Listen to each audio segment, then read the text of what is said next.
नमस्कार, झकास रेसिपीजमध्ये तुम्हा सर्वांचे पुन्हा एकदा खूप खूप स्वागत आहे। आणि आज आपण बनवणार आहोत पाव किलो खव्यापासून गुलाबजाम, तेही अगदी मऊ लुसलुशीत त्याचबरोबर रसाळ। आता गुलाबजाम बनवण्यासाठी इथे मी पाव किलो एवढा खवा घेतलेला आहे। खवा घेतानाच आपण दुकानदाराला सांगायचे आहे की आपल्याला गुलाबजामसाठी हा खवा लागतो आहे, त्यानुसार ते आपल्याला व्यवस्थित असा खवा देतात। आणि खवा घरी आणल्यानंतर थोडा वेळ आपल्याला तो फ्रीजमध्ये ठेवायचा आहे आणि त्यानंतर अशा पद्धतीने एखाद्या ताटामध्ये घेऊन तो अगदी व्यवस्थित असा मऊसर करून घ्यायचा आहे। आता इथे तुम्ही बघू शकता खवा हा सैलसर आहे आणि त्यापासून गुलाबजाम ही तयार होणार नाही, त्यासाठी मी यामध्ये थोडासा मैदा घालणार आहे। आणि इथे मी किती मैदा घातला आहे हे सुद्धा तुम्हाला सांगणार आहे। अजूनही हा खवा सैलसर वाटतो आहे म्हणून मी इथे मैदा घालत आहे। इथे आपल्याला आवश्यकतेनुसारच मैद्याचा वापर करायचा आहे। अगदी आपल्याला एक एक चमचा करूनच यामध्ये मैदा घालायचा आहे। जर यामध्ये मैद्याचे प्रमाण खूप जास्त झाले तर अशा वेळेस गुलाबजाम हे कडक बनू शकतात।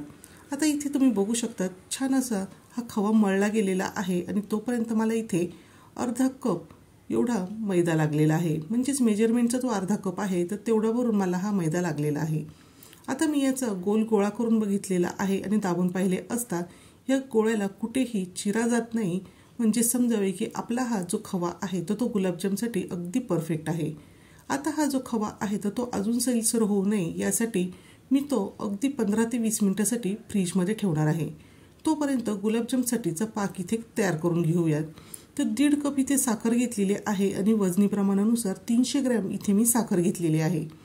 यामध्ये आता आपल्याला अगदी व्यवस्थित असे पाणी घालता यावे यासाठी मी कपाची मेजरमेंट घेतलेले आहे आणि यामध्ये मी 1.5 कप एवढेच पाणी घालून घेतलेले आहे। आता आपल्याला गॅसची फ्लेम मीडियम टू हाय ठेवायची आहे आणि ही साखर सुरुवातीला अगदी व्यवस्थित अशी या पाण्यामध्ये विरघळून घ्यायची आहे। यातच मी काही केशरचे धागे सुद्धा घालून घेतलेले आहे। आता साखर विरघळलेली आहे, त्याचबरोबर पाकाला छान अशी उकळी सुद्धा आलेली आहे। तर एखाद्या मिनिटानंतर आपण हा पाक चेक करूया। आता चमच्यावर आपण हा पाक घ्यायचा आहे आणि हलकासा थंड होऊ द्यायचा आहे आणि त्यानंतर आपण बोटानेच यामध्ये चिकटपणा जाणवतो आहे का नाही ते चेक करणार आहोत। गुलाबजामसाठी जो पाक आपल्याला तयार करायचा आहे तो एकतारी वगैरे न करता फक्त या साखरेच्या पाण्याला चिकटपणा येईपर्यंतच आपल्याला उकळवून घ्यायचे आहे। आता पुन्हा मी 2 मिनिटांनंतर चेक करते आहे। तर तुम्ही बघू शकता हलकासा चिकटपणा आहे आणि त्याचबरोबर बोटावर सुद्धा घेतल्यावर आपल्याला हा चिकटपणा इथे जाणवतो आहे। आता मी गॅसची फ्लेम ही बंद करणार आहे आणि त्यानंतर यामध्ये 1 चमचा वेलची पावडर घालणार आहे। असे केल्याने वेलची पावडरचा जो स्वाद आहे तो जास्त काळापर्यंत असाच टिकून राहतो। पाक गरम राहावा यासाठी यावर मी झाकण ठेवणार आहे। पूर्ण पाक हा तयार होईपर्यंत साधारणतः 7 ते 8 मिनिटं इथे मला लागलेली आहे। फ्रीजमध्ये जो ठेवलेला खवा आहे तो मी बाहेर काढला आहे आणि पुन्हा त्याला छान असा मऊ करून घेत आहे।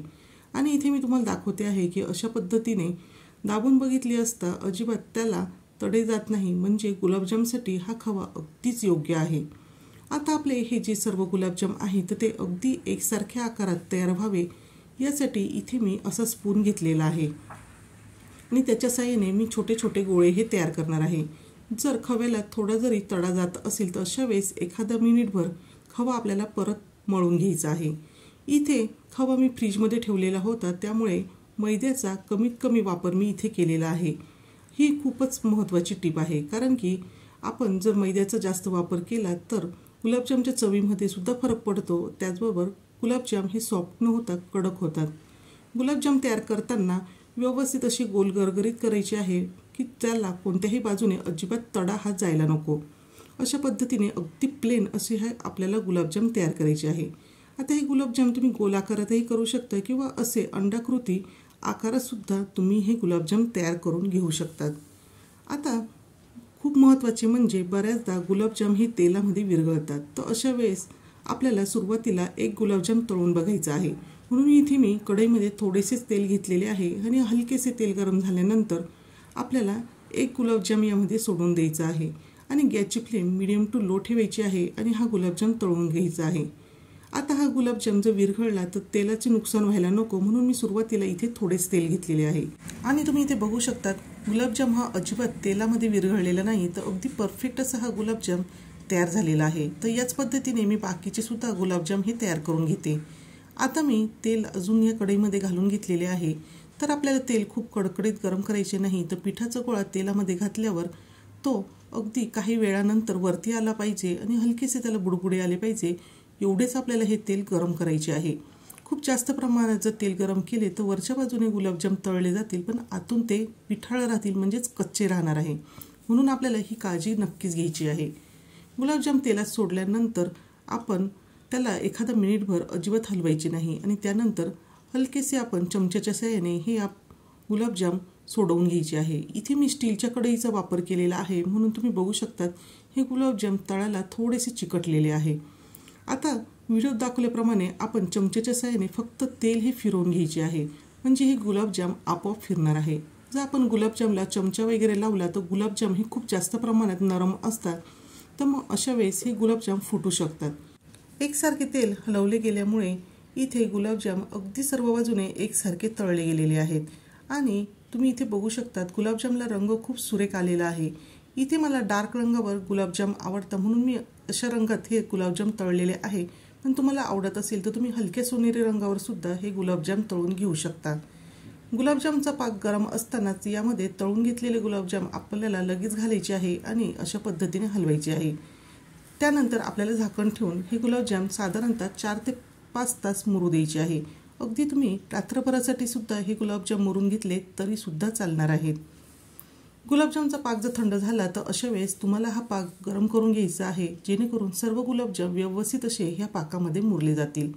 आणि आता इथे तुम्ही बघू शकतात अगदी सॉफ्ट असा गुलाबजाम आपला तयार झालेला आहे। अशा पद्धतीने जर तुम्ही सुद्धा गुलाबजाम केले तर तुमचे सुद्धा गुलाबजाम अगदी परफेक्ट तयार होणार आहे। आता मी तुम्हाला इथे एक गुलाबजाम कट करून दाखवणार आहे। अगदी छान असा सॉफ्ट हा गुलाबजाम तयार झालेला आहे आणि आतल्या बाजूने सुद्धा कट केले असता तुम्ही बघू शकतात आतपर्यंत हा गुलाबजाम व्यवस्थित असा तळला गेलेला आहे आणि यामध्ये आतपर्यंत हा गुलाबजामचा पाक सुद्धा व्यवस्थित मुरलेला आहे। त्याचबरोबर तुम्ही बघू शकतात अगदी हलका फुलका जाळीदार असा हा गुलाबजाम इथे तयार झालेला आहे। त्यामुळे तुम्हाला इथे व्हिडिओ सांगितलेले ज्या टिप्स आहेत तर त्या फॉलो करायच्या आहे। गुलाबजाम तळताना काळजी घ्यायची आहे, त्याचबरोबर खवा मळताना सुद्धा काय काळजी घ्यायची आहे हे मी तुम्हाला इथे सांगितलेले आहे। तर अशा पद्धतीचे खव्याचे गुलाबजाम योग्य प्रमाणात त्याचबरोबर अचूक तुम्ही सुद्धा घरच्या घरी नक्कीच बनवून बघा आणि ते तुम्हाला कसे वाटले हे मला कमेंट करून सांगायला विसरू नका। व्हिडिओ आवडला असेल तर व्हिडिओला लाईक करा, शेअर करा। पुन्हा भेटूया अशाच एका छानशा आणि झकास रेसिपी सोबत।